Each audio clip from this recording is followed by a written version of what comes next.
Hi there. Today is October 29th, 2025.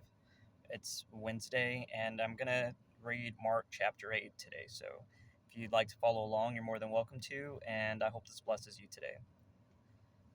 So, Mark chapter 8. In those days, the multitude being very great and having nothing to eat, uh, Jesus called his disciples to him and said to him, I have compassion on the multitude because they have now continued with me 3 days and have nothing to eat. And if I send them away hungry to their own houses, they will faint on their way, for some of them have come from afar. Then his disciples answered him, How can one satisfy these people with bread here in the wilderness? He asked them, How many loaves do you have? And they said, 7.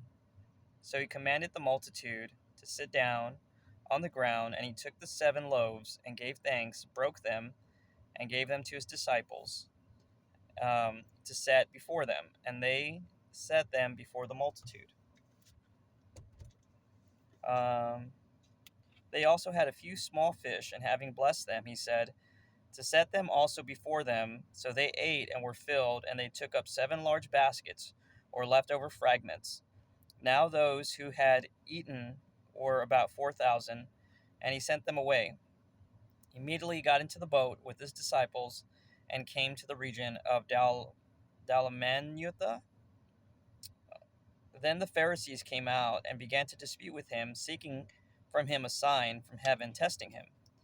And he sighed deeply in his spirit and said, Why does this generation seek a sign? Assuredly, I say to you, no sign shall be given to this generation. Excuse me. And he left them, and getting into the boat again, departed to the other side. And now the disciples have forgotten to take bread, and they did not have more than 1 loaf with them in the boat. Then he charged them, saying, Take heed and beware of the leaven of the Pharisees and the leaven of Herod. And they reasoned among themselves, saying, Is it because we have no bread? But Jesus, being aware of it, said to them, Why do you reason because you have no bread? Do you not yet perceive nor understand? Is your heart still hardened? Having eyes, do you not see? And having ears, do you not hear? And do you not remember? When I broke the 5 loaves for the 5,000, how many baskets full of fragments did you take up? They said to him, 12. Also, when I broke the 7 for the 4,000, how many large baskets full of fragments did you take up? And they said, 7. Then he came to Bethsaida, excuse me, and they brought a blind man to him and begged him to touch him. So he took the blind man by the hand and led him out of the town. And when he had spit on his eyes, he put his hands on him and asked him if he saw anything. And he looked up and said, I see men like trees walking. Then he put his hand on his eyes again and made him look up. And he was restored and saw everyone clearly. Then he sent him away to his house, saying, Neither go into the town, nor tell anyone in the town. Now Jesus and his disciples went out to the towns of Caesarea Philippi. On the road he asked his disciples, saying to them, Who do men say that I am? So they answered, John the Baptist, but some say Elijah, and others one of the prophets. He said to them, But who do you say that I am?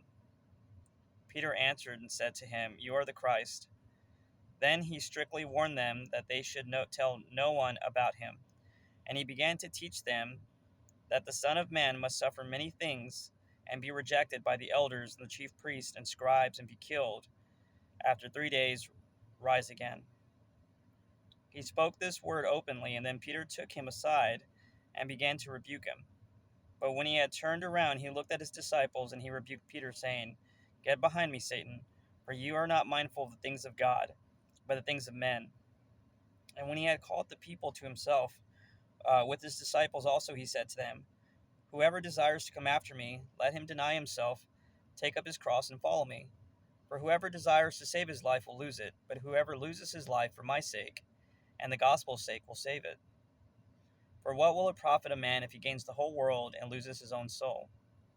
Or what will a man give in exchange for his soul?